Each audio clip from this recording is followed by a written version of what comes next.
All right, good evening, everyone. We're going to go ahead and start the meeting. So we called our meeting to order during our closed executive session so we can begin this meeting. And before I do, just wanted to start off with some just quick comments. Today's the last meeting before Thanksgiving, our Thanksgiving break. So I did want to just really quickly take this time to give thanks and to thank everyone. To our teachers and our staff, thank you so much for always prioritizing our kids, for all that you do for the kids and the children in this district. Really, really appreciate that.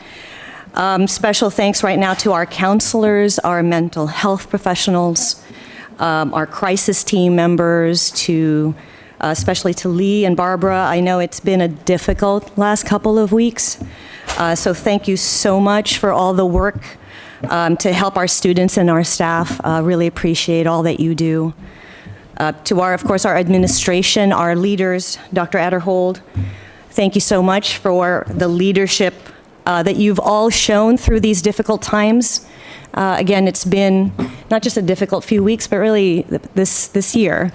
We've seen a lot of issues, and your leadership through all of this, the uncertainty and the things that this district faces on a regular basis has just been outstanding, so thank you so much for that.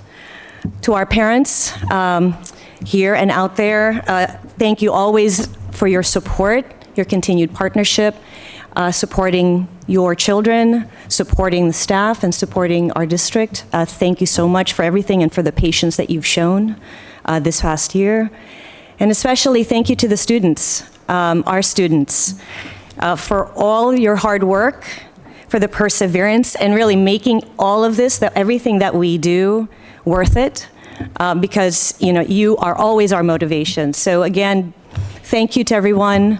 Wanted to make sure to say all that before Thanksgiving, so thank you. I'll turn it now to Dr. Adderhold. Great, thank you very much. I want to follow by echoing some of Ms. Juliana's comments. Just to recognize that there have been several losses within our school community, and while I'm not going to focus on the losses, I want to thank the organizations and individuals that came to support us. So to our partners with Attitude in Reverse, and for coming and bringing the therapy dogs to district and supporting us, to the West Windsor religious leaders and the faith community that came out in support, to members of the Traumatic Loss Coalition that came out in support of us, to our partners at the West Windsor Police Department, to our partners at the University of Behavioral Health, the UBHC counselors, our school counselors and child study team members and members of our district administration and staff, our building crisis teams, our partners with the WWPEA that came in support of us. It takes a community effort to support a grieving community. And we're very fortunate to have a lot of great partners that came and supported us over the trying times in the past 10 days in district. The challenges that we had were not just specific to Grover, but within the community. There were several different family losses that the community had to support. And so to thank you to all those different agencies. In addition, we had two medical challenges at one school, unrelated, over a 2-week period. And in both situations, a Class 3 officer, Officer Shane at Maurice Hawk, really needs to be recognized for quick reaction and thinking. Also our nurse at Maurice Hawk Elementary School. Officer Shane, because he's there and because he has a dispatch walkie for the police department, also has the district walkie, responded to a parent in need at bus drop-off, parent drop-off in the morning, and because he was able to get there and coordinate in-house support from the district team, was able to get the nurse and other personnel outside to immediately begin medical attention before the ambulance arrived for that parent. Last week, we had a student in some form of arrest with no breathing and unresponsive, and Officer Shane had to perform rescue breathing to save the child. And we're pleased that the student was released from the hospital this past weekend. And so on both cases, Officer Shane was just heroic in his response And we've just been very fortunate to have our Class 3 officers, and West Windsor Township in particular should be very proud of his quick actions in saving 2 individuals in the last 3 weeks. Also want to recognize that, COVID is on the rise, and we should all be mindful of that the pandemic isn't over, that the pandemic still does exist, and that it's still mutating. With that being said, we still are offering our vaccine clinics. Tomorrow's vaccine clinic is already sold out. So we're pleased with West Windsor Township Health Department helping us out. We have another one on December 7th that will be here in this space. There'll be a flyer going out soon with respect to signups. Along with signups, we have the referendum tours that will be occurring on December 3rd. Want to recognize the individuals at 5 different schools that will be helping to coordinate. We have students, teachers, and administrators at 5 schools for both referendum projects and capital projects that completed just before the pandemic. So those tours will occur at Grover Community, South, Hawk, and Town Center on December 3rd. There are different sign-up windows for different times for the tours, so make sure that you sign up early. And lastly, and I think want to recognize an individual in the room, Ty Jenkins. You can see he's in his fatigues. So, our Veterans Day, and to recognize all of our staff members that serve. Ty happened to represent the Armed Forces on Family Feud on Friday night.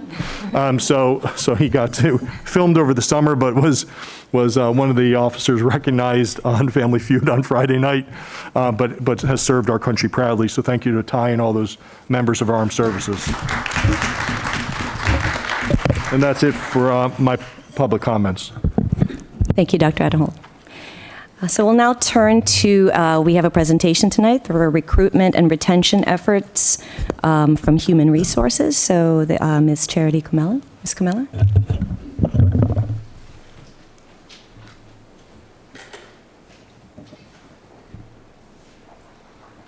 Good evening.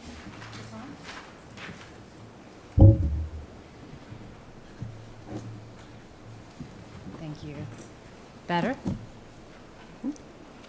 Can everybody hear me now? Talk directly into it. Good evening. I can hear it. All right. Can you hear me? Good. All right. So good evening again for the 6th time. Tonight, I have the great privilege of speaking to you about a matter near and dear to my heart, and I know I speak for a lot of my colleagues as well. We're going to talk about diversifying our educator workforce. I'm honored to share with you the many efforts that our district administrators have made in the areas of recruitment and retention of excellent and qualified educators and support staff.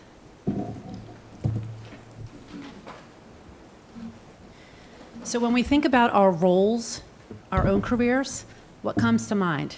I'm sure you can remember being in a classroom and having that favorite teacher that inspired you. Perhaps that teacher reminded you of somebody that you could be. Maybe you were inspired to grow up and be just like him or her. Perhaps that teacher took special interest in you because you reminded them of themselves. Perhaps you reminded them of someone else. When you decided to run or apply to be on the Board of Education, perhaps somebody encouraged you, inspired you. You could see yourself in the seat that you're in right now, correct? To have an aspiration, we need to be inspired. So for you to be able to imagine yourself in this role, somebody encouraged you because they could see you, they could imagine you in that role, or you could imagine yourself in that role because there it was. A child needs to be able to envision herself or himself in a future role. They're going to look for someone to serve as their example. Having diverse educators helps allow our students and our staff to see the potential in all of us while decreasing bias, discrimination, and marginalization. So when you take a look at the National Center for Education Statistics for teacher demographics, some of the earliest statistics we have back in 1999, you can see the stats there, less than 1% Asian, and these are the 4 main groups. There's, of course, different demographics, but when we're looking at the 4 major categories, less than 1% of our educators were Asian, 8% Black, 6% Hispanic, white, and white 84%. 18 years later, in 2017, not much had changed nationally. 2% for Asian, 7% for Black, 9% for Hispanic or Latino, and 79% white.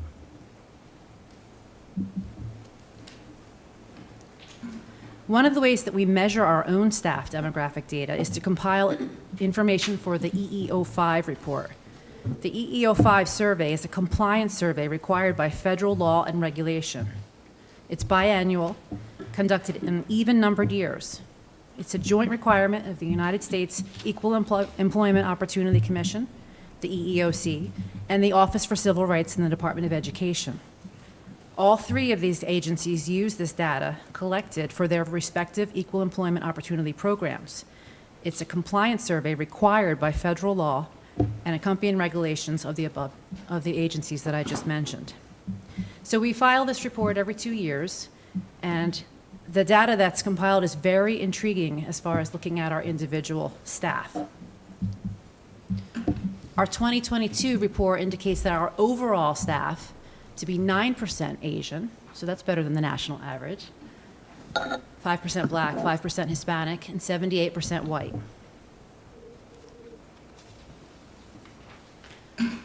But then we can look at our student demographics, and we have a bit of a difference. 71% Asian, 6% Black, 5% Hispanic, and 16% white.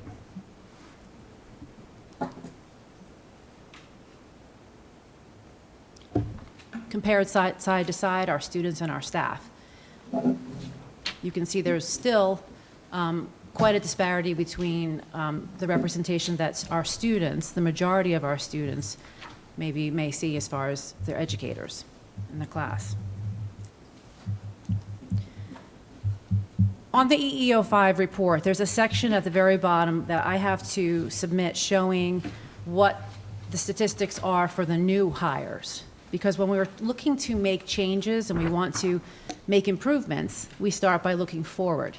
So we pay special attention to our new hires that are coming in year after year. This way we can monitor whether we are making any progress. So when I became Director of Human Resources, I started really paying attention to it and tracking it. So looking back in 2017, we had 81 new hires, and out of them, 10% were Asian, 2% Black, and you can see the number, 7% Hispanic, 79% white. If I was to break down these roles, and of course the staff members self-identify, this is how they categorize themselves. You can see most of our staff, 79% out of those 81, went across all different categories: administrators, counselors, 44 teachers, 1 nurse, 2 secretaries, and 3 IAs, all comprised in the white category, and we had some other demographics represented within that number. In the next year, 2018, there was 154 new hires. And now you see a difference as far as how the hires are spread out. It's not majorly just in one column, but it's also across in the different areas and different types of positions. Because what we don't want to necessarily do when we're working on diversifying our staff is to just consider one ethnicity associated with one type of position.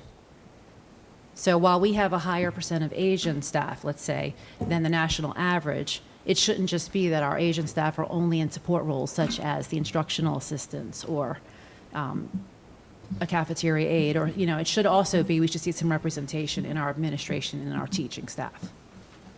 So let's take a look and see what we can find for 2019 hires. There's 109. There was quite a jump in some of our categories. And again, you can see that there is some variance across positions and across how staff identify for their demographics. 2020, we had a smaller group. I think you might know why. It was quite a year. 65 hires.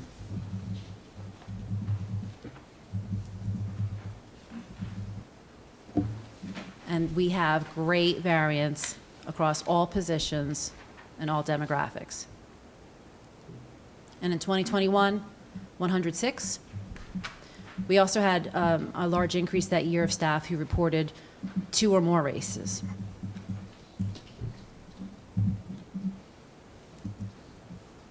And our 2021 categories spread across the way. I can hardly fit them on the page there. But you can see that we're definitely having more staff come in, all different kinds of positions, and it's definitely changing up how things are moving forward as far as diversity. So if we look at our data over the past 6 years, in general, it might change. So in 2017, maybe we had 10% Asian new hires. And then all of a sudden we went up to 24% in 2021, and then it seemed in 2022 we went down a little bit, but not necessarily. If we look at the average over the last 6 years, our average of new hires is 15% for Asian, 8% for Black, 9% for Hispanic, and 65% for white.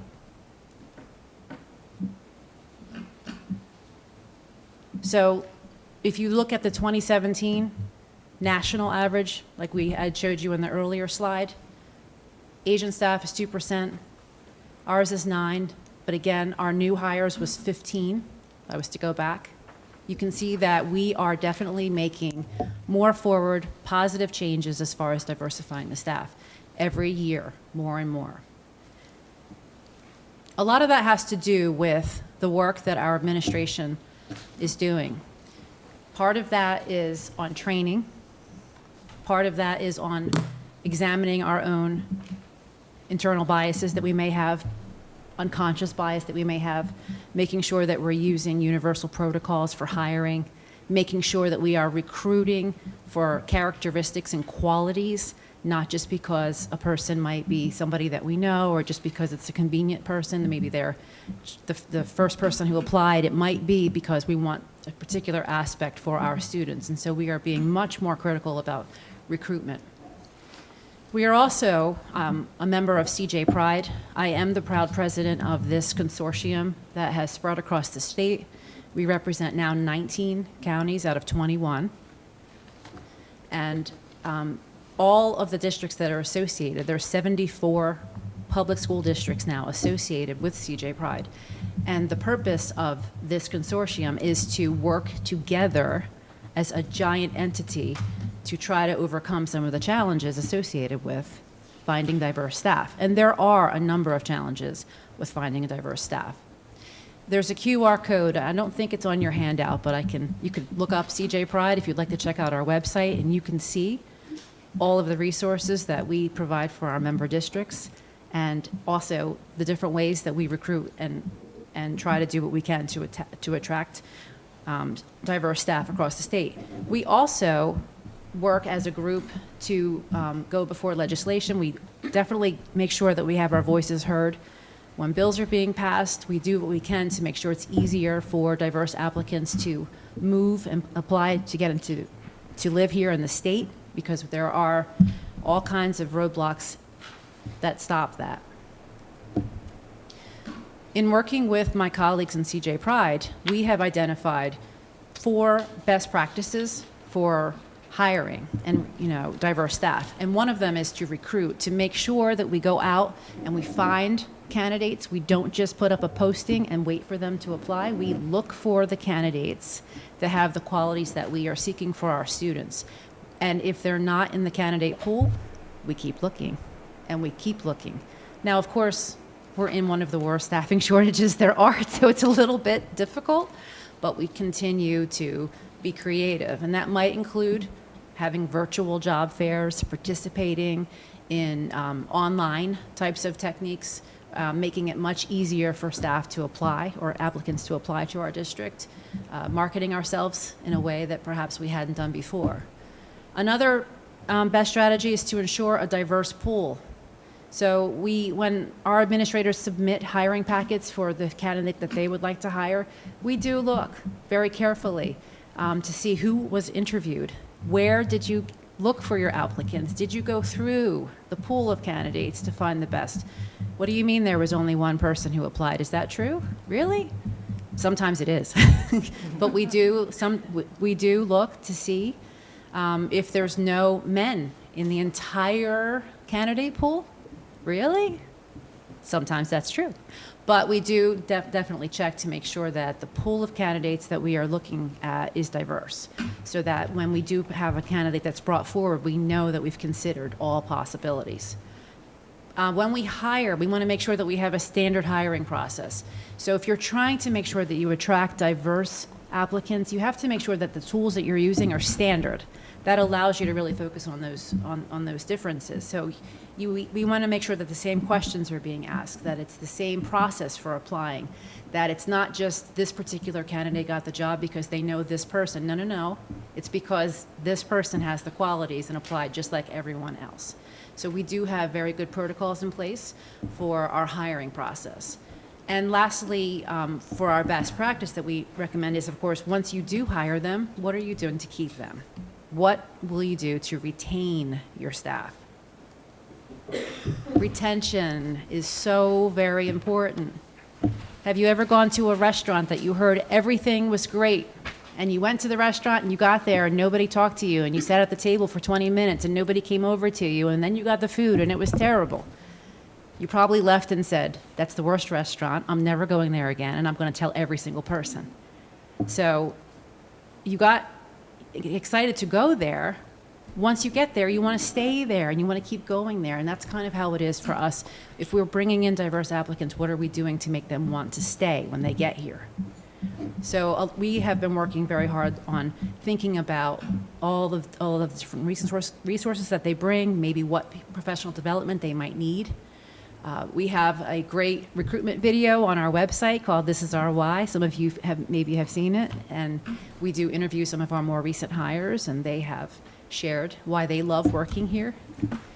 We have great, excellent staff in our district, and we love to do what we can to promote them, so you will see them featured on social media.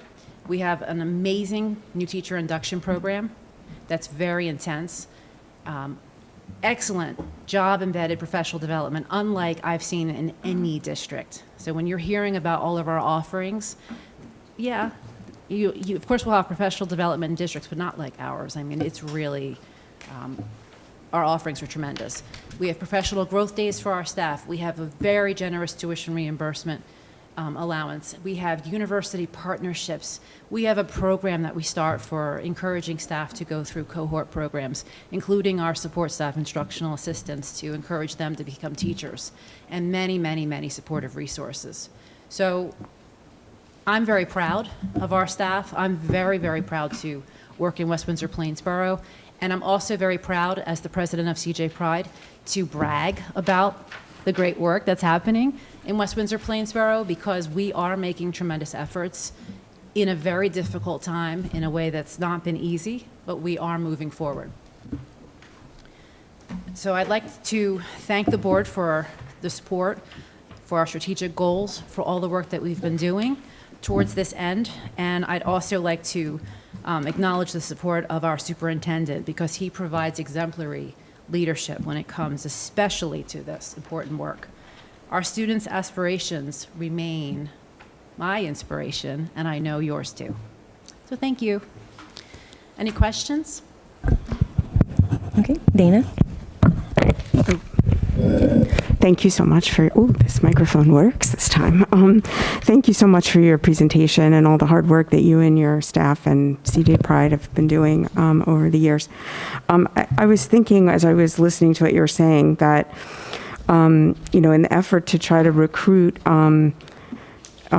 more candidates and also to address the shortage of educators, I was wondering what we are doing in our own schools to help encourage students. Maybe you could elaborate on that a little bit, or someone else can, about what we do in our own schools to try to encourage students to possibly consider education as a career. And, what are the, not just the programs within the school, but also like some, maybe extracurricular activities and things like that. So thank you. Well, to answer, I was just double checking. Yeah, that's, having we call it grow your own program is critical. And so that is a strategy that is utilized in CJ Pride as well as within the individual districts, including West Windsor-Plainsboro. CJ Pride has a scholarship program that is offered to both of our high schools because we are a member, but also all 74 districts offer that scholarship where we try to ask students to apply, and then we look for, diverse students. But really, they have to explain what makes them diverse, and then they would be eligible for the scholarship. But we do have opportunities for students to, at the high school level, get involved. I know that we had in the past a Future Educators program, and I have to get a little bit more information about that because we are looking to develop a little bit more of a layered approach to that exact thing. Yeah, just to build on that, we have the Child Growth and Development Program that has an opportunity for students to work. And the last 3 years, we've pivoted that program more to virtual. It's with an opportunity for students to work in partnership with a teacher, to have opportunities to work with preschool students and have exposure opportunities in teacher-like programs. Obviously, with the pandemic, bringing 3 and 4-year-olds unvaccinated at the time into the school environment wasn't something that we could do. We are in active conversations about returning that program from virtual that it is right now to an in-person, and working through some of the legal components about bringing preschool students that aren't enrolled in the district into the program. So that's a very active conversation that's happening with Mark Toscano and Russ Ray and others. But also through our senior options program, we do have students that work with Bill Totaro, who works between North and South, and in the senior options program that work with some of our teachers at the elementary level and high school level in particular. We are also in conversation with TCNJ. They have a new director that's working specifically to try to create outreach opportunities with middle school and high school teacher club programs to try to build a pipeline for middle school and high school students too. There are models out there in districts that are doing this work. If we want to go that far, Newark is now graduating teacher candidate programs out of their high schools, and when they graduate, they sign a contract for 4 years later to be employed in the school district. Right, so there are some pretty innovative work happening out there to try to bring back candidates from schools that we can learn from. To the point that Charity just raised with respect to the IA and the Service Association, we're currently talking with both Ryder and TCNJ to build a program to help our instructional aides become certified as classroom teachers. So that's an active conversation. We met with Artie Joshi from TCNJ yesterday. Artie happens to also be a Hawk PTA parent, and I've met with Artie today. So we're having those active conversations there. And as Charity and I will both be presenting to one of the assistant commissioners and his team tomorrow about the hiring steps that we've taken as a district with processes and I happen to be the co-chair of the NJASA's Retention and Recruitment Committee for our statewide organization, where we're helping to make recommendations on Chapter 9 or Title 9 or Chapter 9, because that's up right now in the code. We've also been leading the way with trying to change EdTPA, and whether that is the work that some of our staff has done over, Lisa Rizziola in particular, has helped tremendously, helped spearhead some of the legislative work. And I've taken on a pretty big lift with EdTPA as well. We expect that to pass the Senate and the Assembly later this month and signed by the governor to eliminate that practice. So we're really trying to help eliminate barriers to entryway for our teacher candidates, not just here in WWP, but throughout New Jersey. The next step is going to be going after some of the praxis core requirements that prohibit candidates from even getting into teacher prep programs and are discriminatory on their own face. And that's a whole nother conversation. But what we're seeing is not just a shortage. It's not a WWP issue, this teacher shortage issue. It's a statewide and a national teacher prep issue. Governor Murphy just signed an executive order just the other day, I think it was was it Friday or Monday? I think it was Friday, in order to start a committee with 25 members with recommendations by the end of January about trying to eliminate barriers. We're waiting to learn more about how that committee is going to actually be formed. The executive order specifies the breakdown, but it doesn't say when it's going to be charged or commissioned. But we know that there are issues. This is not a singular issue that's going to go away anytime soon. We're graduating about 2,500 to 3,000 teacher candidates a year, but we used to graduate well over 6,000, and that's been for about 10 years running.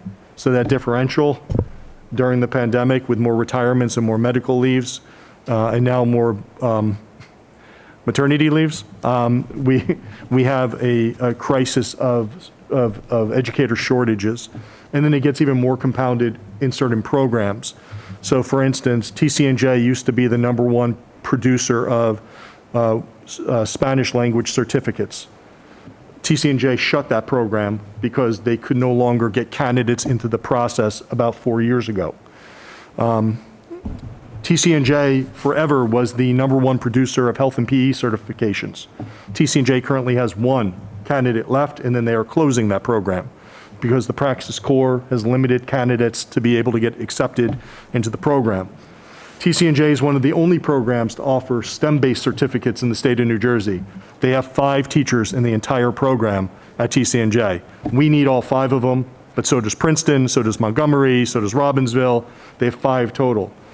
Try to find a BCBA or a teacher, just any special ed certified teacher right now, let alone having advanced knowledge or skills in areas like multiple disabilities and autism and whatnot.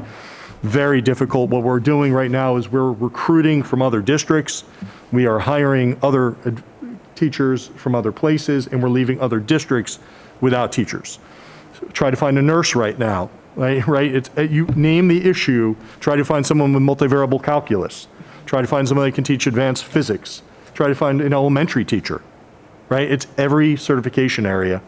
So the issue is not going to be resolved by a club or AIA program, but a collective statewide effort. But it starts with innovative models like Monmouth, Morris Union Juncture and Ramapo, and their program with IAs is now spearheading a lot of folks to look at this model, right?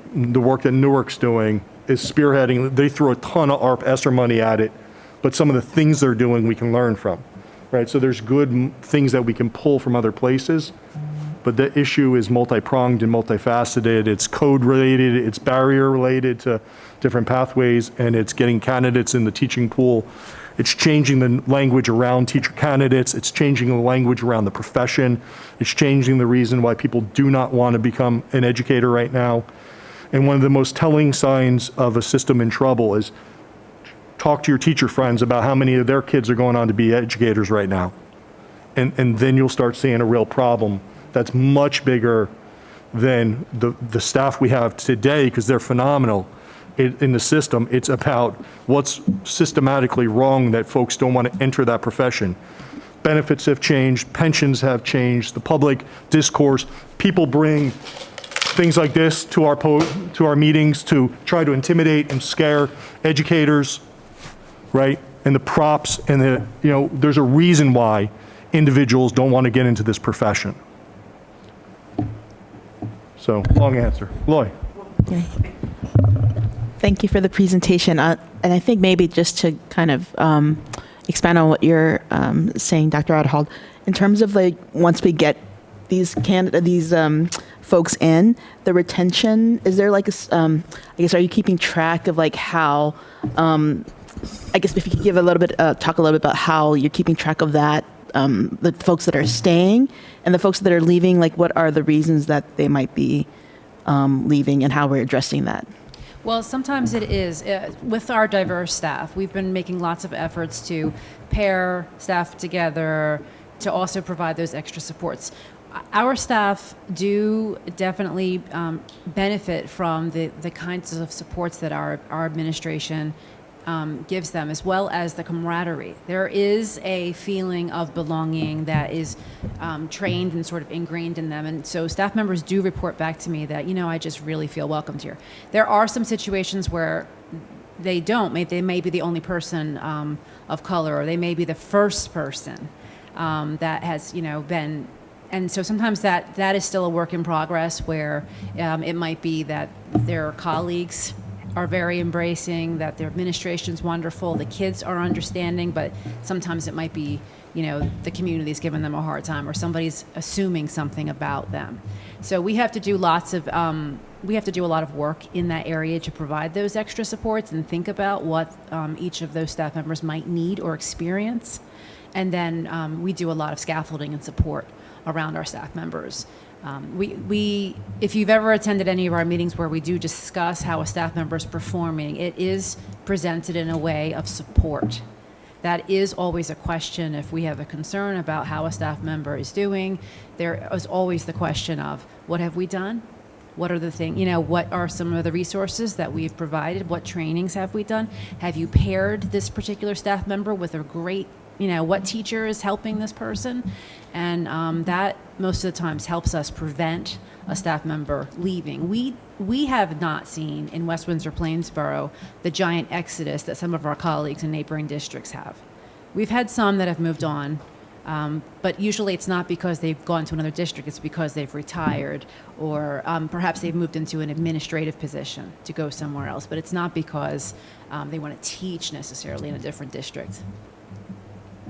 And then just one more question, because as you're talking, my son was talking about his favorite teacher and his favorite teacher was someone who came to the profession later in life as like a second career. How does that work with those folks who might have retired from their professional life and looking for something else? Are there programs for those sort of folks? Yeah, we used to call that the alternate route program. It's just not called the same. It's called the EDD. It's like an extended program. There's a lot more classes that a staff member will have to take, but we do hire staff members that have, it's called the Certificate of Eligibility, and they may have to learn to teach while they're teaching, but they are able to be hired, and they have to participate in 350 hours of instruction on how to teach. It's basically the methods classes and the training courses that teachers that have gone through a traditional route have done in college. They do that when they start teaching.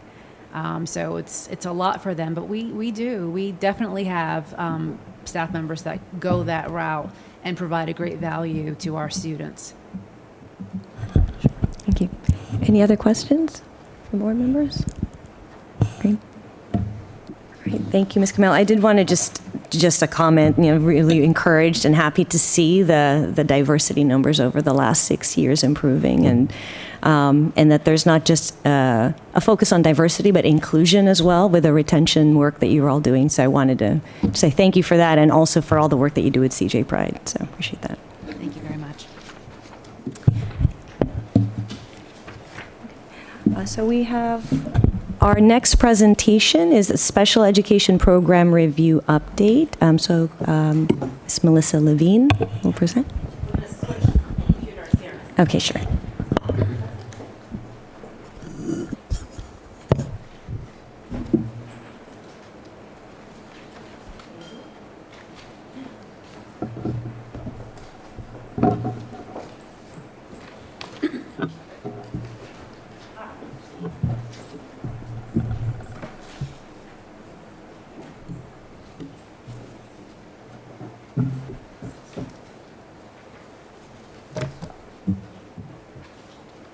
Good evening.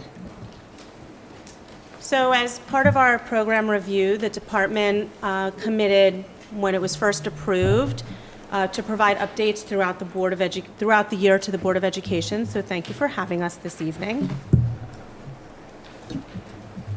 It helps if I turn my clicker on. There we go. So we're going to start out just with a brief review of the goals, and I'm going to introduce my team. So behind me I have, to your left is Anita Anantharaman. She is our 9th grade through post-grad supervisor. Next to her is Samantha Tognella. She's our supervisor for preschool through 3. And to the right is Karen Abrams. She's grades 4 through 8. So when we first started out for the program review, we worked with the company PCG, and we set parameters with them that we used as guidelines. We were in concert with them as far as our areas of focus. So these were our areas of focus that we wanted to look at for this particular program review.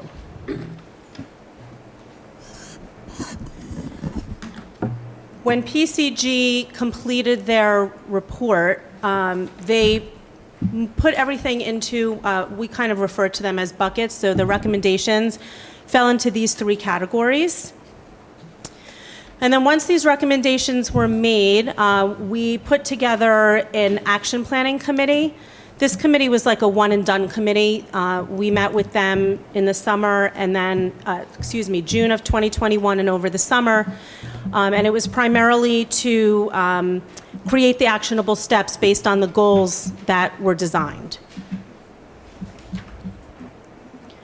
So again, just a quick review of our 10 recommendations that were adopted. So there's a corresponding number on the right-hand side of them, and that corresponds back to these 3 recommendations in terms of the buckets that they landed in.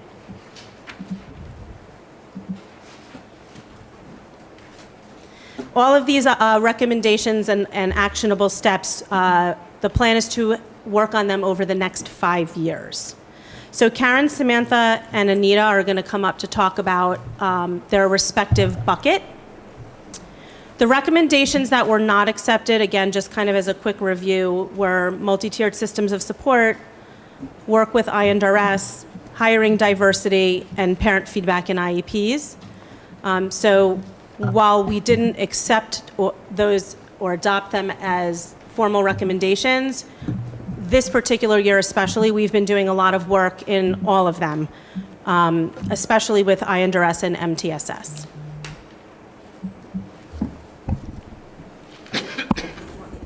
And Melissa, just with respect to those 4 rejected goals or recommendations, they were rejected because we did not feel they belonged within the special services program review for the Special Services Administration, but they still fell within the district. Yes. So some of those very practices are being worked on, just not within the special ed program review. Correct, but we are partnering with everyone in that Understood. work. Absolutely. Just wanted to clarify that. Okay, so the first fell under the pre-referral, referral eligibility, and child find. And the goal was engaging cultural sensitivity to support families. So some of the work that we are currently doing to address that goal. I attended the Diversity, Equity, Inclusivity Conference last summer. We are currently working with our Diversity Equity Coordinator and our Special Assistant for Strategic Intervention.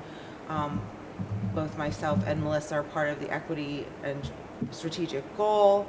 Last month, the counselors and members of Building INRS teams took part in professional development, which was the INRS The Fall Summit. And part of that was really looking at the referral data through an equity lens and looking at how that breaks down in the INRS committee. We, as supervisors, work with our teams on a pretty regular basis, on a weekly basis, just talking about referral, the reasons for referral, looking at the data behind the referral, and as well as like looking at how do we continue to support our children in the general education program, because that's really where we want our children to learn. We talk about, with teachers, we talk about good teaching versus modifications, and really partnering with our curriculum supervisors and looking at how we can help all of the teachers work with students that are struggling so that we can maybe support them and not have to refer them for special education. As far as disproportionality, next month, a team of us are going to start in the Rutgers Disproportionality and Equity Lab run by Dr. Eddie Fergus at Rutgers University. It's not just the special ed department. There's a cohort, about 15 district administrators, child study team members, counselors, general ed, and special education teachers. It is a 3-part conference. The first part of that is focusing on root cause analysis. The second is going to help the team really look at and utilize an equity lens when we're coordinating intervention services. And then the third session is focusing on conducting effective tiered systems of support, or the MTSS. So a lot of that work overlaps with even some of the things that we didn't accept, but it still all goes together. We are also working, we have CEIS, which is our Coordinated Early Intervening Services. So that's a service that's provided to general education students. 15% of our IEA funds are required to look at this early intervention, not to be confused with the younger early intervention, but really working with students to help them and to see how we can support them again prior to being referred to INRS and in the general education program. Initially, that work was done focusing with kindergarten. It has now moved to working with first and second graders, and the kindergarten students are now doing a MAP pre-screening so that we can get baseline data and how to use that, and then looking at how to use that data and help the children to move forward. Also, under the disproportionality, we talked a lot to, again, the child study teams, looking for how we're breaking, like does it look like for the students that are being referred to us, whether they've been here in our district for a long time, whether they're recent transfers, what is their background, so we can really look at what kinds of referrals we're getting and making sure that we're accepting referrals that are absolutely, appropriate, and if not, referring and going back to the INRS committee to support that work again in general ed. And as far as the goal 3, which was just onboarding new students, this year across the district there were open houses just for students and parents at the elementary level, and then at the similar programs at the middle and high school level to welcome parents into the district. And then we're working with registration and Dr. McDonald on streamlining that process, so we're moving children into their programs a lot more quickly, and in similar ways to their IEP from another district.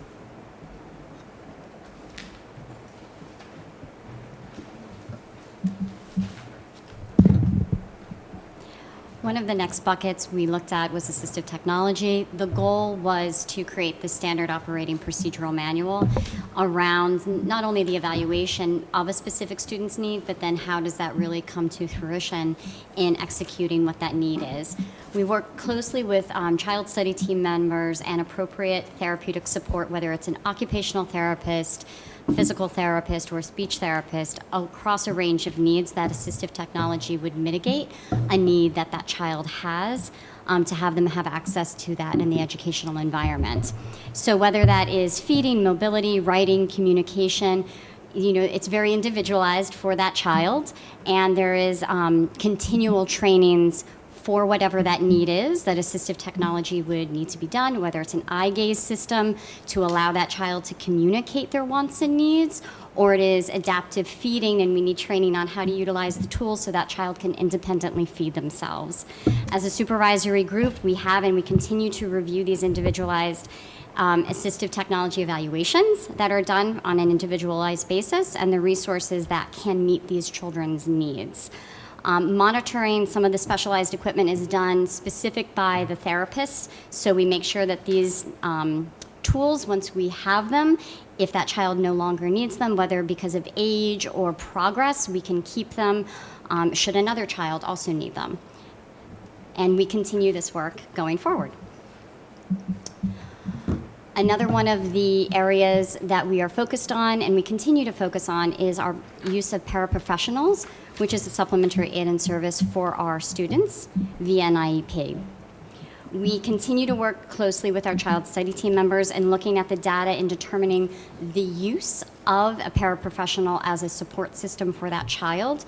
One of the first goals that we did reach was simply turning a paper-based form that we utilize, which is up there, into an electronic format, so that is easily done. And then one of the things that we do is now, how do we fade some of this paraprofessional support? Because obviously our goal is to make our children as independent as possible, depending on what that need looks like across a multiple of domains.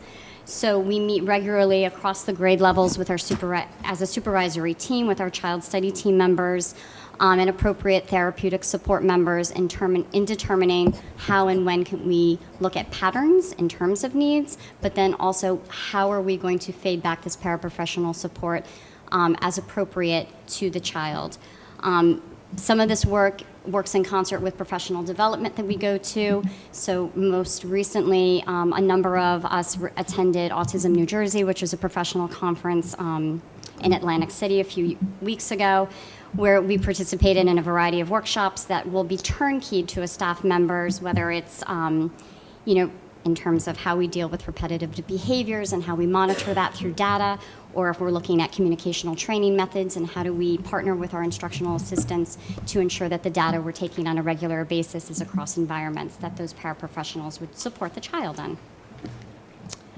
We also look at, the trainings of our instructional assistants has to be not only targeted for the position that they are working towards on an annual basis, but then also specific to the program. So the trainings that our instructional assistants continue to receive, they might be varied. Our BCBA might be running trainings like they did this past fall for our instructional assistants that are tied to an autism and an MD program versus instructional assistants that might be supporting children with reading needs. And so their PD looked different, and it was with our teacher resource specialist for reading intervention. So again, continuing that, knowing that we are continuing to work on this goal and monitor our improvement on it.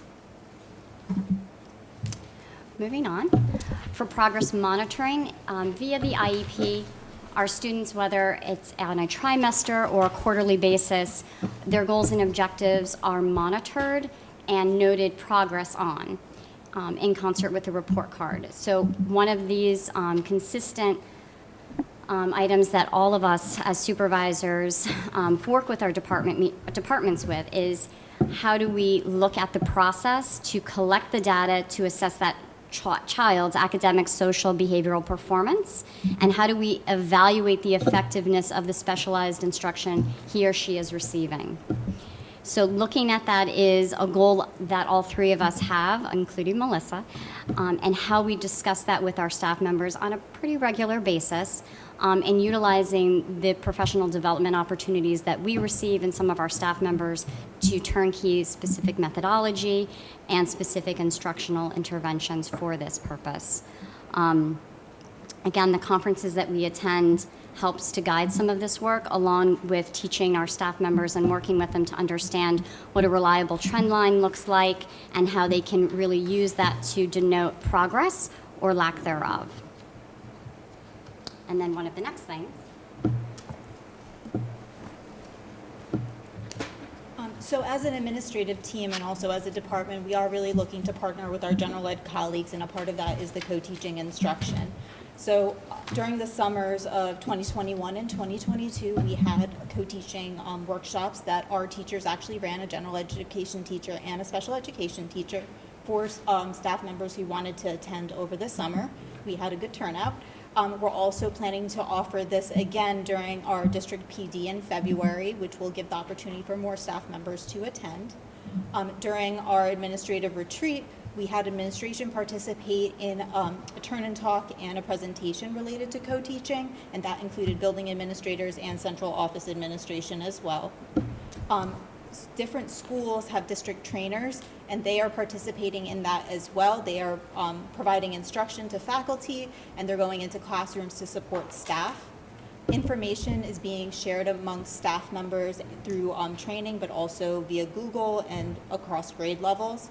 And we continue to partner with our general education content area supervisors to make sure that we are implementing co-teaching across the board to the best of our ability to service our students. Mrs. Levine participated in the New Jersey Coalition for Inclusive Education Summer Conference, and she was able to bring back ideas and work to see how we can incorporate them into current practices. Along the same lines, we also discussed special education organization and personnel and parent engagement. So there were a few goals that were listed there. So at the beginning of the year, there is a letter that gets sent out to families, and it provides the opportunity for the families to let our case managers know what's the best way to communicate to them during the school year. And this also provides the opportunity for them to let us know if they need interpreter services. That's a part of our letter. Every September at the beginning of our department meetings and child study team meetings, we discuss access to interpreters. So that is a part of our conversation that we have annually and throughout the year. This year, we also introduced Propio. Propio is a language interpretation system. It provides video remote interpreting or over-the-phone interpreting services. So ultimately, in a few seconds, we can get an interpreter on a call for a family or a student who might need it. We also continue to use in-person interpreting if it's requested, and we tend to use that more so for evaluations when we have child study team evaluations. But Propio is something that we are looking to see if we can use across the district, and as of right now, the feedback from our child study team is that it has been helpful. We're continuing to have discussions with central office and our buildings to see how we can improve the process and ensure transparent communication and access to these services.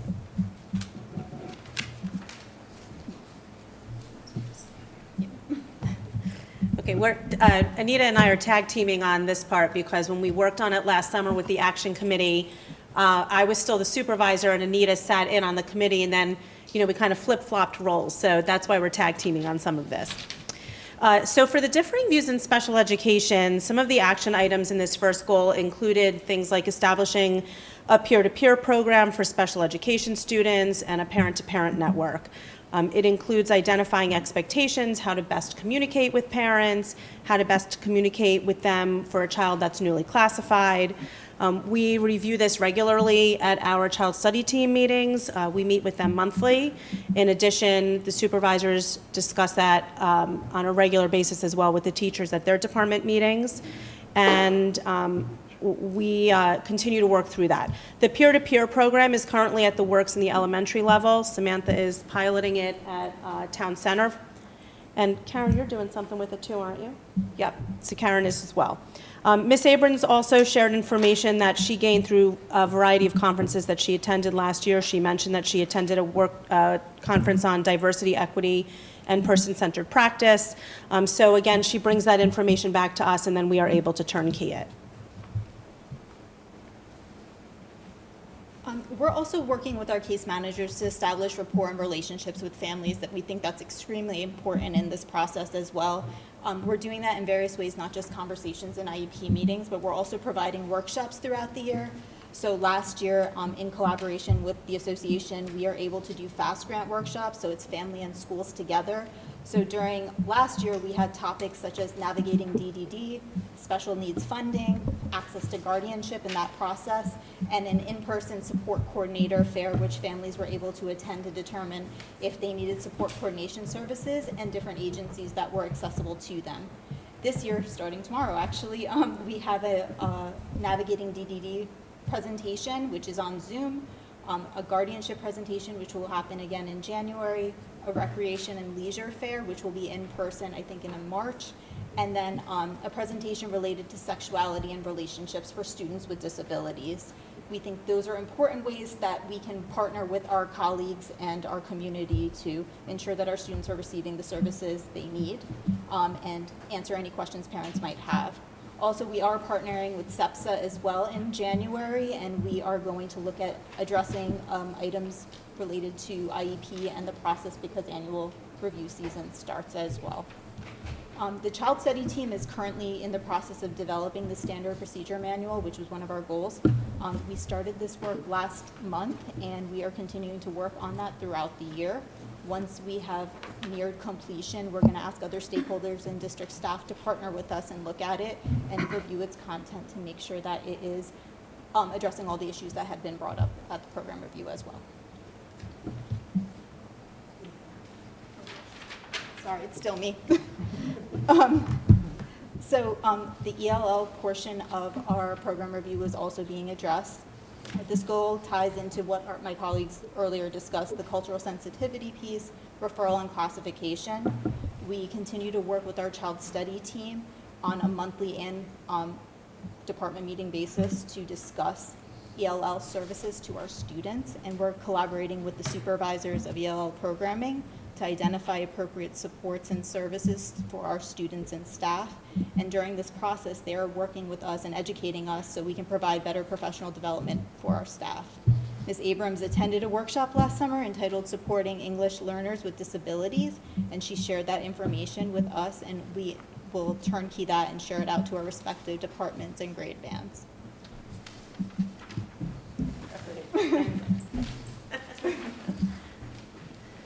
So I know we talked a lot about the various workshops and things that we did. In addition, over the summer, at the admin retreat that takes place in August, Dr. Adderhold and the rest of the committee was kind enough to give us about 3 hours to work with all of the admin that attend. So that's supervisors, building administration, and central office staff. And we provided a training on 4 different areas, all involving special education. So we got very good feedback for that. So much of this work is ongoing as we continue to work through the district strategic planning goals, equity and inclusivity. Some of it is also based on special education law. So every time we look at an area that's identified in the program review, we analyze the needs and work collectively with our staff and administrators across the district to review those procedures. We continue to attend training and conferences. Ms. Abrams, coming up in a couple of weeks, we'll be attending the New Jersey Coalition of Inclusive Education. That's next month. I am attending a workshop actually later this week that's offered through NJPSA. Ms. Tugnella, as she mentioned, went to the Autism New Jersey, and she also attended a conference recently on deaf gain, not hearing loss, and this workshop focused on what deaf culture can teach us about equity in education. We look at equity, we tend to look at it slightly differently than perhaps the norm, because we're always trying to think about those kids with disabilities. So thank you for giving us the time to present today to you tonight. We're excited to see what we've already accomplished and to continue the work and see where we're headed. Thank you. Thank you, Ms. Levine. Thank you, too, to the Special Services team for this presentation. Are there any questions from board members? Liz? Thank you for the presentation this evening. I'm just very happy to see the efforts that are being taken to do more parental outreach and to really assess the needs of the families and offering services such as translator or interpreter types of services, which are very important. I just had a general question about that. How do you identify the families that may be in need of those services? Is it based on you mentioned a letter. I mean, is that letter, what languages would the letter be in? And Right, so that's a really good question, and it's something that we've actually been battling with too, and we've had lots of conversations with this. Some of the work actually started without me over the summer in terms of the multilingual toolkit, and Dr. Nathan headed that up, so some of that work is being done already. That information is provided to the entire district staff-wise, so that we're able to provide various opportunities to present information in different languages, like in written form even. So we do provide the letter. It is in English, but we do provide the letter and give parents an opportunity to reach out to Child Study Team to let us know what works for them. And then we're also talking about some other ways to be able to do some of that through central registration. Our goal actually is to try and put like a little chicklet, for lack of a better word, on Genesis, so that if there is a family that needs translation services, it's not something that has to kind of continue with each new school that they attend, that it would be something that follows them, so that a student going from, Town Center to Millstone River, we wouldn't kind of miss a beat with services that they may need. thank you, that's very helpful and proactive. Thank you. Thank you. Any other questions? Loy? I think along the same lines with the goal of the engaging cultural sensitivity to support families. I know the interpretive services, that's probably been a great tool. I'm just wondering, like, with such a large international community that we have here, are there ways that, other ways that you can reach out that have, are there other ways or methods that that the team has done to kind of reach out to those folks who may be unfamiliar with the school setting in general, and specifically maybe even like special needs, just how the programs work. Do they know about SEPSA? Do they know about, are there ways that you kind of connect those families with resources, I guess, that are there? Right. Yeah. So that's one of the things that we're still definitely working on, and that's kind of in upcoming years. One of the things that we're talking about wanting to do is not that we're talking about, but we're working on is a parent-to-parent network. In a perfect world, what we would love to do is kind of have like an ambassador program. So families that move into the district that transfer, we would be able to connect them with another family. We'd obviously have to get consent from that family because they're all special education students, which is, we have to be careful with FERPA. But one of our goals would be to have one family be able to contact with another in order to provide some of those things that you're talking about, like reaching out to other organizations. Just one more thing. With the presentation that we had earlier about like the teacher shortages, how's that sort of impacted some of these? I'm sure it has. It's probably another presentation, but Yeah. just how challenging I guess that's been, just so folks, get the fuller picture, I guess. That's been a real challenge. I don't know that I have a good answer for that. We're definitely looking to other districts, as Dr. Adderhold mentioned, to try and find staff. It's a little complicated, especially as the students get into the secondary level, because it's a dual certification that's required, not just special education. And as our teachers that had what we kind of call the golden ticket, which is a teacher of the handicapped certification, they're retiring. And so now it's really requiring other certifications. So it's been difficult, for sure. We post on Facebook all the time. I will see, colleagues posting something like, hey, we're looking for a teacher. I mean, we're doing anything we can to pull out the stops, and I know, Charity spoke to that as well. Thank you. Any other questions, board members? Okay. All right. Well, thank you very much for the presentation. Thanks. If I could just thank Melissa and the team for the presentation, all the work that you're doing. It's a great partnership. And I hope the community's hearing a lot of the partnership and interaction that's happening between regular ed and special education. Just like you had said, the multilingual toolkit that was spearheaded by Pam and several of the supervisors over the summer worked beautifully to be able to integrate with the work that our child study team and case managers are using in special services. So that's been a great service, and one that I have my own hesitations about, like, how would the language certification process work, and really worked a great process to get us a vendor that can provide languages in 15 seconds upon reaching out, and more difficult languages up to 30 seconds, but we're able to get interpreters very fast to support families. So it's a truly remarkable thing. I also just want to recognize, Melissa mentioned the FAST grant. For years, we've been partnering with Debbie Barron, who's standing in the back, who's been coordinating to actually write the FAST grant. And the FAST grant is grant funded through the NJEA.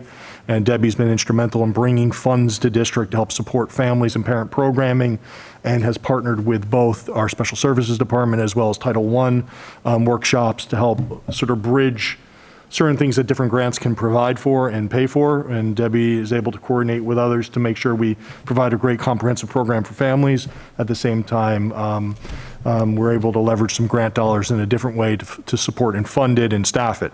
So just want to recognize, because Debbie's in the room, I want to thank Debbie for her work. Because it's been, God, it must be a dozen years now that you've been working on the.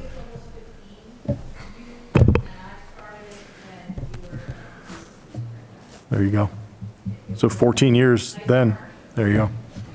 So since you just mentioned that, and I completely forgot until you said it, Dr. McDonald and I are also working on using our, I just had a total brain fart. Give me a second here. What's the other grant that the CEIS. Sorry, I had to look at my staff back there to jog my memory.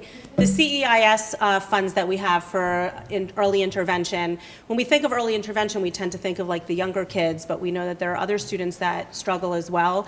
And so Dr. McDonald and I last year partnered utilizing some of the CEIS funds to be able to provide services through a learning assistant program. We started it at one high school. This year, we're bridging it between both high schools, looking at a particular, students that perhaps that are struggling, right? So we have a criteria that we look at in order to determine who would qualify for that program. And then Dr. McDonald has done a tremendous amount of work in working to get staff to do that. So he reaches out to a lot of the colleges, and through that, we have college students that come and then work with our students on a variety of content area subjects.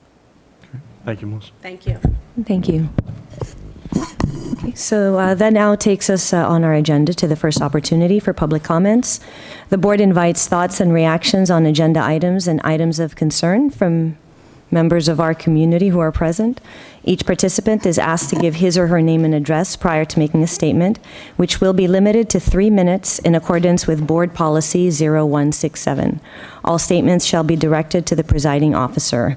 The public comment period shall be limited to 60 minutes. Are there any public comments?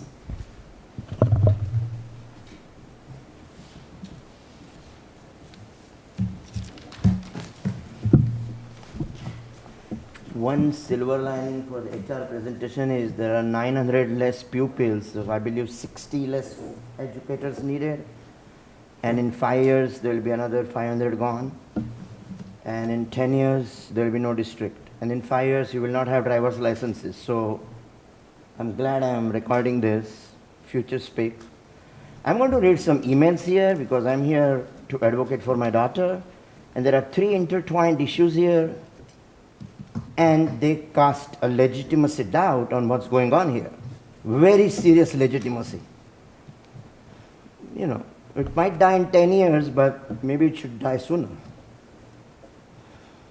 There are 3 intertwined issues: how the superintendent is denying qualified students their seats in various programs, either due to 1, a program elimination, which is the change he initiated in 2015, getting rid of the upper elementary for advanced math and whatever, due to a program's inconclusive criteria, which is where my daughter is stuck, and the BOE is missing voter mandate.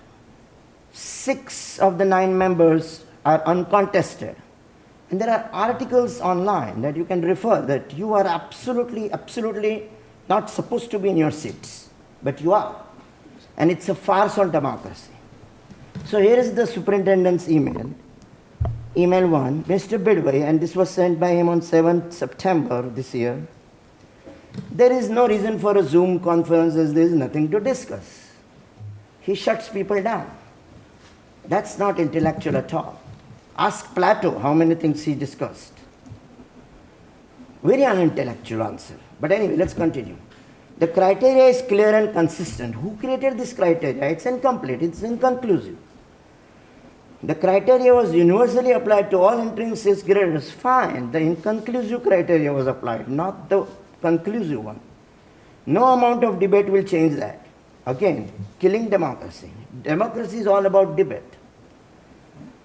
The criteria, and therefore I must uphold the decision. Oh, sure, he is the superintendent, he will do that.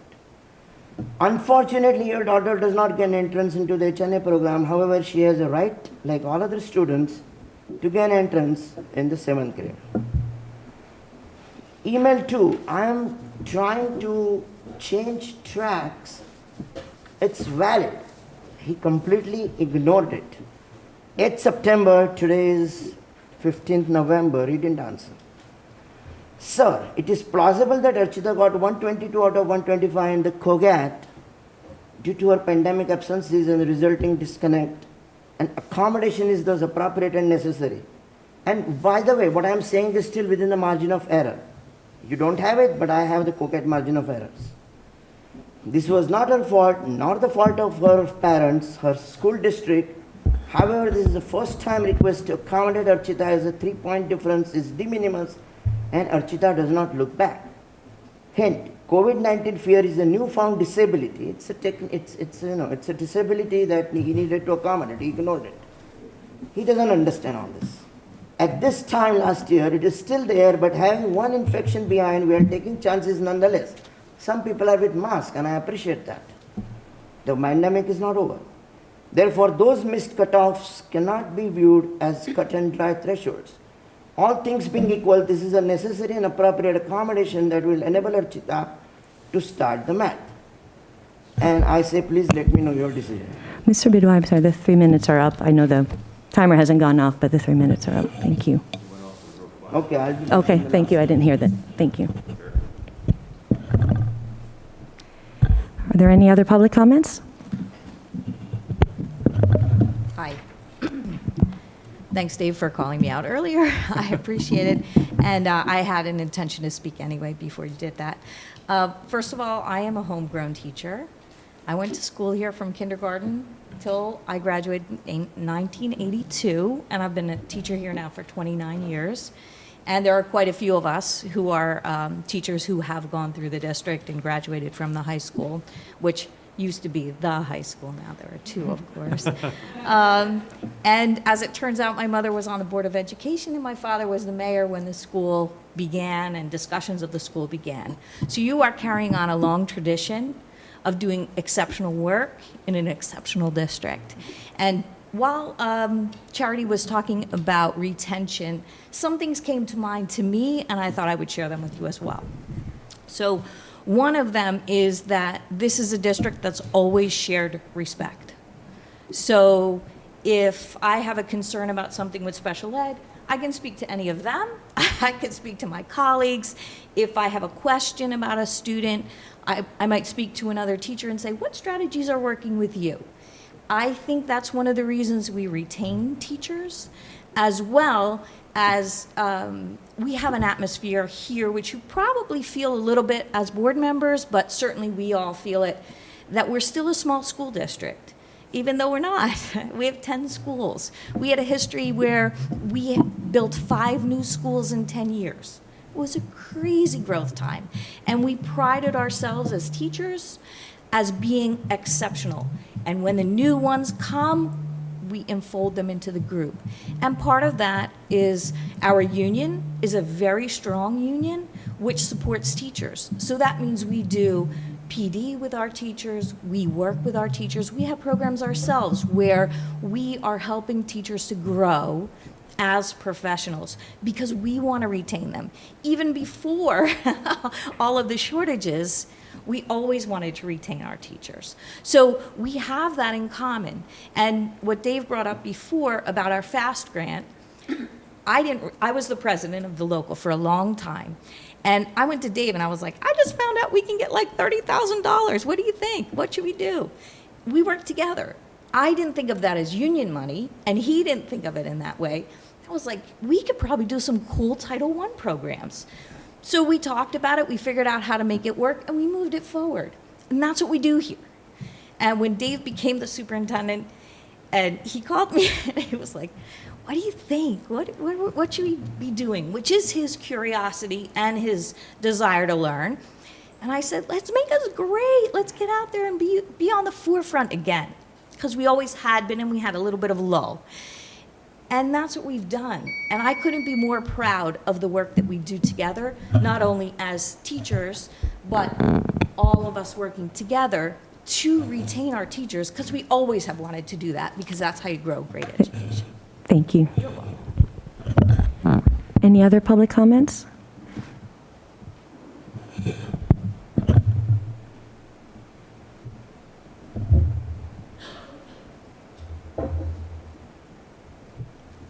Kathleen Moriarty, 8 Taunton Court, West Windsor. I know, and I wasn't really sure if I heard everything the gentleman here was saying, but it did prompt a question of some things that, as president for the Special Education PTSA, we are hearing over and over issues about children who wish to be in higher level, more advanced classes, advanced level classes. I forget what they call them. They used to call it the A&E program, but it's now called Advanced or Honors or something. But anyway, what our concern is that we're hearing that children with accommodations or some types of special needs interventions are being told that they are not allowed to be in that class, or that that class would not be appropriate for them. And as the district knows, there's been some challenges to that, and I think that we had thought that that had been resolved, that children, students who do have accommodations or interventions would be allowed the same equal ability to be considered to be in those classes. And we're hearing that at various levels. Certainly as it gets into high school, it becomes more challenging, but we're even hearing it at the upper elementary and middle school levels. So we hope that the special education programs or the special services who are implementing that can give reminders of those what we call giants who have really stuck their necks out and have paved the way to reinforce to the school district that this is part of DEI. It is part of the equity that we were talking about, that students that do have disabilities or have accommodations of some sort would still be allowed to have the opportunity to go into these classes. So I hope that there will be, as part of the program review, as part of ongoing work, a reminder of some of those inroads that parents had to take the district to task to remind them of what the DEI really means in terms of our special needs kids. And we hope that won't get forgotten 2, 3, 5 years later after that unfortunate litigation had to occur. But we hope that the school will continue that and, again, won't be forgotten, that the DEI, that fourth pillar that was talked about, that it will always be there, and it will not just be for what is of importance right now, which might be some aspect of DEI, but that all aspects will be considered part of that foundation. Thank you. Thank you. Are there any other public comments? Okay. Hearing none, we'll close the public comment portion. Sure. I'll respond to that last one. Because I've been here a long time, and we're not going to recreate history now. So the take us to task comment was, I believe, referencing several Office of Civil Rights complaints back in 2007, 8, 2008, 9, 2009, 10. I arrived in district in 2009, 10, receiving 5 OCR complaints on my desk the first week I started. And so we worked to put together clear criteria for entrance into honors and accelerated programs. And you may have heard the gentleman reference 2015 when we did that to expand access to honors and accelerated mathematics. It used to be called A&E, then it became H&A mathematics, which more than doubled the entrance of students into the program and leveraged, I believe, a standard of deviation over 3 measures instead of the old measure of 1. Students, it is equally applied, the criteria, to all students, and under the Office of Civil Rights rules, you can discriminate upon entrance if you have clear identified criteria. So what ends up happening is you have families that go through a process of setting schedules and may have certain desires of schedules for their children. And then the team and the families have to look at the evidence in front of them and look at the assessments and make determination of what is and what isn't appropriate. If it's appropriate for students to go to an advanced level, where cognitive capabilities are such where student can gain access to the program by entering the criteria and supports are needed, we do provide that. And it's been well established that the district has provided supports in honors and advanced placement classes, as some of those very giants that you referenced, and I know who you're referencing, would be able to attest that we have provided such services when appropriate. So to indicate that the district is anything but that is disingenuous at best. With that being said, if there are families out there that feel that their child's needs are not being met, there's a process that they can go through with speaking, 1, to their case manager, and 2, going to the respective supervisors within special services, ultimately to the director of special services if they haven't felt that they were heard, and then ultimately to Dr. McDonald, who oversees the special services program. Could always loop in Barbara Gould as the director of counseling, or Dr. Nathan as the assistant superintendent of curriculum instruction, or myself. To date, I'm unaware of one parent zero parents to raise that matter, and I see my colleagues in special services all shaking their head, that has raised that matter to district administration at this point. So if that sits at a case manager level, I would strongly advise that we raise that matter to the district supervisors as a starting point so that they could address that with the family and that follow a chain versus stand up at a podium and indicate that the district is somehow dishonoring practices that have been well documented and put in place over the last decade that I've been the superintendent.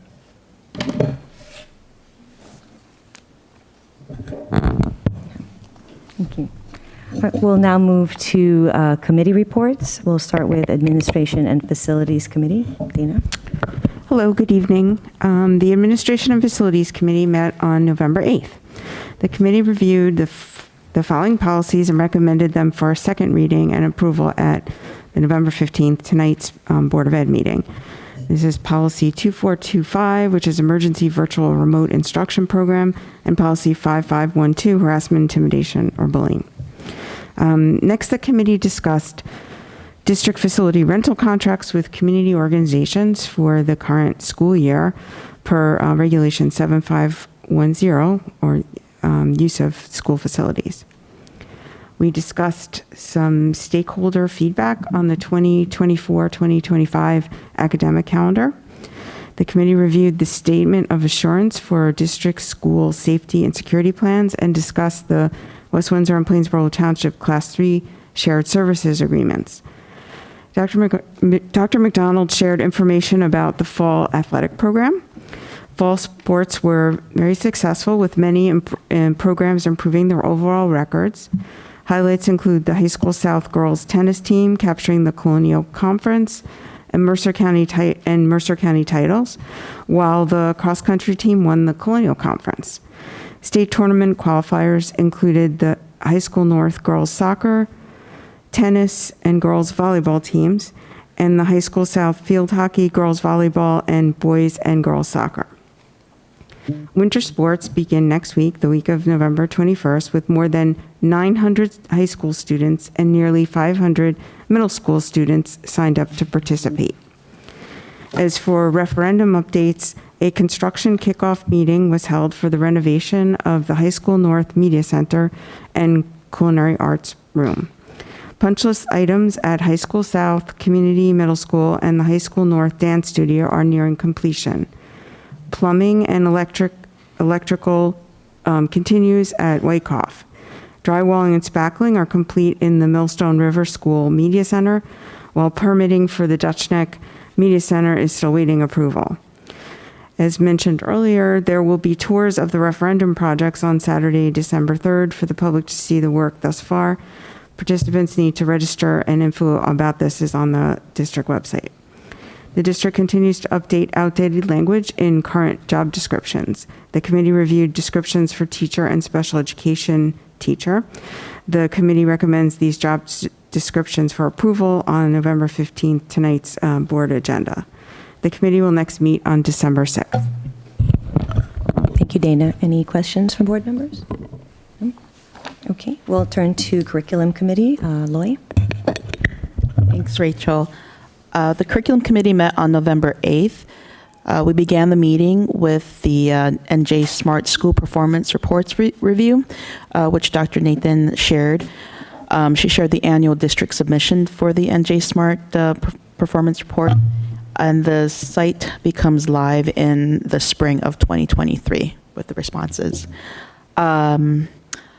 Next on the agenda for voting tonight, the Curriculum Committee recommends adopting the 2023-24 High School Program of Studies, which Dr. Nathan presented last week. And also on the agenda for voting tonight, a couple of field trips. First with High School South, Model Congress to Yale University from the 1st of December through December 4th. The cost of the trip is approximately $500 per student. Next is High School North. The music department to Denver, Colorado from April 10th through April 15th. And the cost of this trip is approximately $1,500 per student. And last but not least, Community Middle School, Science Olympiad to Wichita, Kansas, Wichita State University from the 18th of May through the 21st. 2023, and the cost of the trip is approximately $1,800 per student. The committee will next meet on Tuesday, December 6th. Thanks. Thanks, Louie. Any questions from board members? Okay, we'll now turn to the Finance Committee. Louisa? Thank you. The Finance Committee met on November 8th. The committee reviewed the monthly financial reports and agenda items for today's meeting. Items on the agenda for approval include a cooperative purchase over the bid limit, the disposal of equipment that is past its useful life, transportation bus evacuation drills, and staff professional development. The committee also reviewed a copy of the annual health and safety evaluation checklist. For each school, the maintenance department staff and school administration will evaluate their facility using the checklist. Staff updated the committee on construction projects. For the high school north and Millstone River HVAC replacement, the manufacturer still has to provide updated software for a few of the units to complete the project. For high school north, punch list items are still being completed on the dance floor. The Soil Conservation District is satisfied with the temporary ground cover and will allow dual construction to apply for a certificate of occupancy. They will need to return in the spring to plant the permanent grass seed mixture. Renovation work will begin on the High School North Media Center and Culinary Arts Space when school is closed on November 10th and 11th. At Community, the contractor continues to complete the final punch list work. At Wyckoff, the electrician is preparing for the cutover of electric to the new panel on November 10th. The plumber is setting the bathroom fixtures. The new gas supply line and meter cutover is scheduled for November 10th as well. Interior painting is happening, along with ceiling installation and casework and countertop installation. Above ceiling inspections have occurred. Sprinkler heads are being installed. Phase 2 of the Wyckoff project was awarded to Dandria Construction at the last board meeting with a start date of February 1st. The new HVAC portion of this project, awarded to Performance Mechanical, will begin on February 1st as well. At Millstone River, the media center project is progressing nicely. Spackle and tape are nearing completion. The new HVAC diffusers are being installed. Off-site casework and furniture is continuing. The Dutch Neck Media Center project, approved by the board on the same night, is still in the permitting phase. Regarding the 21-22 audit, we are waiting on the auditor to confirm his attendance for the December 6th meeting. The state has not notified districts of when the audit is due. The federal reporting date for the odd sum has not changed. The committee reviewed the detailed calendar for developing the 22-23 budget. The budget software will be opened on November 15th, so administration can start to enter their budgets. The committee reviewed the food service statistics for October. The number of meals increased during the month of October compared to September. We served 423 breakfasts compared to 146 in September. We served 43,541 lunches, an increase of 2,855 from September. In comparison, these numbers are considerably lower than last year when meals were free. Last year for October, the number of breakfasts served was 3,800 versus 423 this October, and lunches served was 103,000 versus 43,541. Sodexo was able to hire 1 new employee during the month. They have sent 2 human resource managers to support the recruitment process. They have even set up an Uber account to help prospective employees get a ride to work. So far, the district has used $62,000 in supply chain funds to purchase food that meets that criteria, including minimally processed foods. Also, the district will receive $222,742 from the state for emergent and capital maintenance needs. As a result of our annual health benefit open enrollment, 51 staff enrolled in the new Chapter 44 State Employee Health Benefit Plan, which will reduce the employees' contributions by $204,000. This is lost revenue to the district. The committee will next meet on December 6th. Thank you, Louisa. Any questions from board members? Okay. Yes? Had a comment here with regard to like the hiring of the cafeteria staff employees. It just seems to be like an ongoing issue, and I see that there's more effort and engagement with Sodexo and the Uber account that's been set up. I mean, is that difficult at this point with hiring such things? Yeah, it's absolutely that difficult because they're short-houred positions, short time. There was billions of federal dollars given to people that if they were able to save it, they were able to save it. people have not come back to the workforce and realize they're 3-4 hour a day jobs. That they're paying 16 to 20 bucks an hour, 16 to 19 bucks an hour at this time. We've discussed with them, they need to increase that. We live in a community where maybe the client pool that would accept these jobs is not there. They would require travel from outside communities. So we have a lot of challenges perhaps some other districts may not have in that area. But yeah, now they've had multiple public engagements with zero results.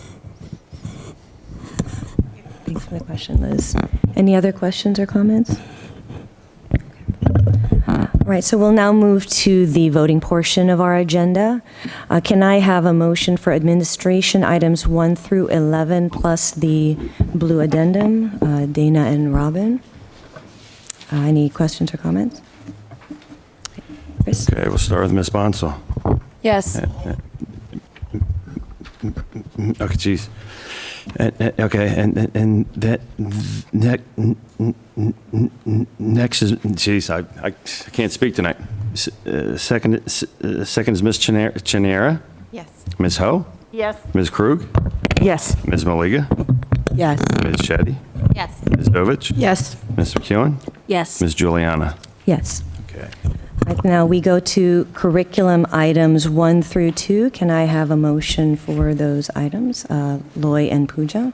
Any questions or comments? Chris? Okay, we'll start with Ms. Cheniera. Yes. Ms. Ho? Yes. Ms. Krug? Yes. Ms. Maliga? Yes. Ms. Shetty? Yes. Ms. Zovich? Yes. Ms. Bonsall? Yes. Ms. McEwen?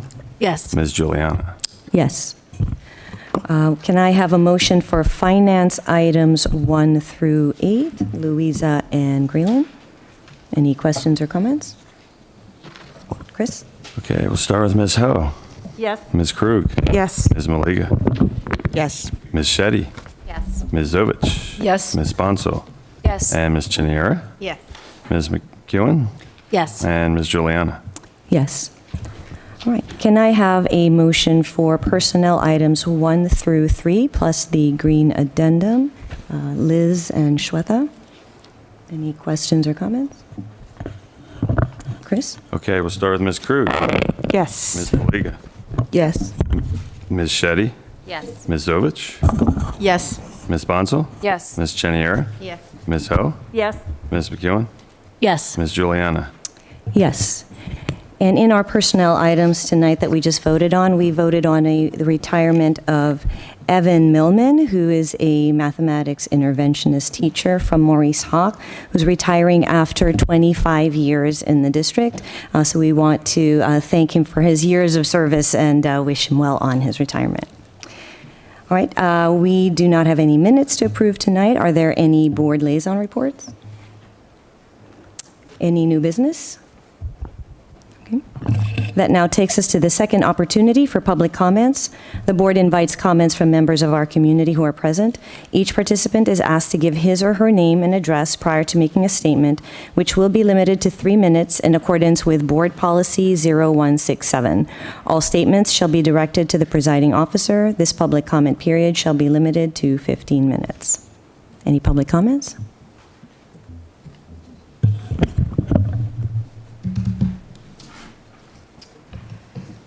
The second email I read, the third email I sent to the 3 members of the curriculum committee, and I'm going to cut it short. I proposed a surgical technical tweak. Students who are within the published margin of error of the cutoff scores are considered as meeting the criteria. This amendment is retroactive from the start of the 2022-2023 academic year. I got a response after a lot of prodding, and I gave some details there, including that it suits the board's motto, the previous, continues from the previous thing. This is actually a lapse. You cannot ignore the margin of errors, but it was. So email 4 comes from the president. Dear Mr. Bidway, thank you for your email. As I indicated when we spoke, your daughter's class placement is not a BOE matter And since the administration has repeatedly advised you of their decision, that matter is closed. Understandable. Regarding your proposed change to the policy, I had indicated that there is no current plans to amend it at this time, and that continues to be the case. As such, the BOE will not be discussing this in the committee. Why? I'm going to see you after this meeting, hopefully, to get some why on it. I repeatedly ask, sending emails goes nowhere at some point. I still need an intellectual answer why you won't take it. It's a tweak. Since your emails below are all pertaining to the same request and will not be revisiting the policy at this time, I will not be providing any further responses to this request and will consider this matter concluded. I am challenging, you're uncontested here, how can you make all these bold decisions? But anyway, so this was number 2 of the 3 things I discussed. The number 1 was, the elimination of the programs for the younger kids. Number 2 was the inconclusive. So if you put the tweak, it becomes a little conclusive. Things always evolve, like we all evolve. There's nothing permanent, it's all organic. And finally, I'm coming to the number 1, a program elimination. It was a mistake to cancel the GNT or the A&D program. Here is an interesting anecdote. My daughter was in advanced English and math since grade 1 in another district. In grade 3, she was in the top 10 nationally on 2017-18 World Masters Challenge. She had been in this district. Had she been in this district, she surely had missed it. Each younger generation is wiser, and these programs create no stress, other than parents not giving kids free time and 1 or 2 activities of interest. So parents create stress, not these programs. This program should be brought back. This program must be resumed. I know that the BOE will not think outside a box created by the superintendent. He has created a box, he doesn't want it, so it won't happen. Anyway, last but the least is about the board elections. Right, Mr. Bidwai, your 3 minutes are up. Thank you. I understand, ma'am, but I will be challenging the oath-taking of the 3 members who Mr. are Bidwai, I'm uncontested. sorry, the 3 minutes Time's are up. up. Thank you. Are there any other public comments?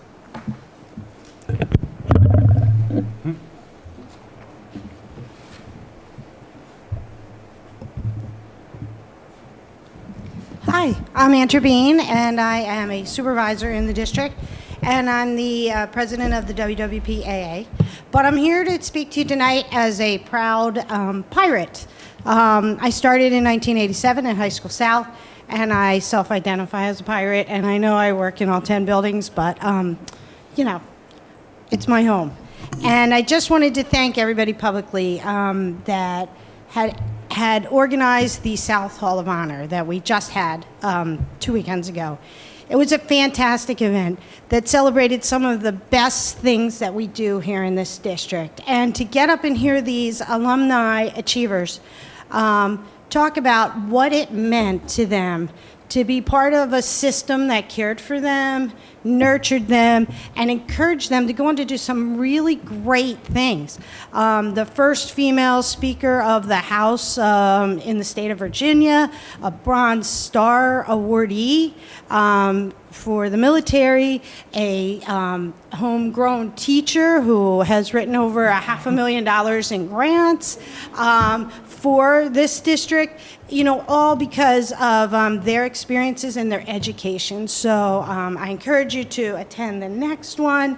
And I just want to congratulate all the honorees, and I wasn't expecting to be here tonight, and just say what a great event it was, and to know that what you do on the board matters, what we do as educators matters, and that was loud and clear to us at the Hall of Honor. So thank you.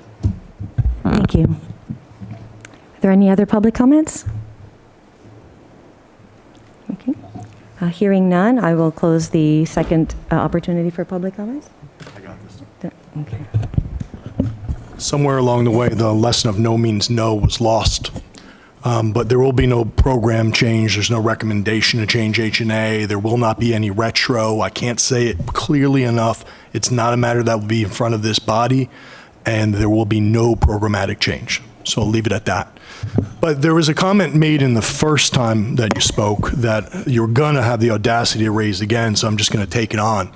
which is to somehow dishonor the board members that sit here in front of you as 9 elected officials by the members of this community. 6 may have been unopposed by members of the community, then get out there and run, right? If you're not happy, get out there and run. That's your right. But don't you dare question their efforts as public volunteers that come here week in and week out and spend hour upon hour upon hour reviewing materials, questioning the administration, ensuring that this district is well run, giving above and beyond their time to make sure that the district, the children, the educators, the community has a district that we can be proud of. And you question their authority as a board, as elected officials? How dare you? Right? Get out there and run. No, it's not public comment. It's not public comment. It's not public comment. Sir, it's not public comment. It's not public comment. You can discuss it after the meeting. Oh, I don't think you want to.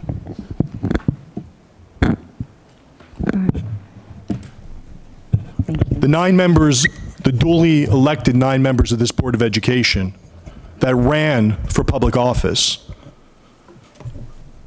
distinguished themselves each and every week. And congratulations to 4 members on their reappointment to the Board of Education for another 3 for 3 years and 1 for 1 year. So congratulations, Louisa, Swetha, Graylin, and who's our other? Robin. Our only one that ran opposed. Have a wonderful evening. Thank you, Dr. Arnold. All right. Do we have any, can I have a motion to adjourn the meeting? Robin and Pooja. All those in favor say aye. Aye. Thank you.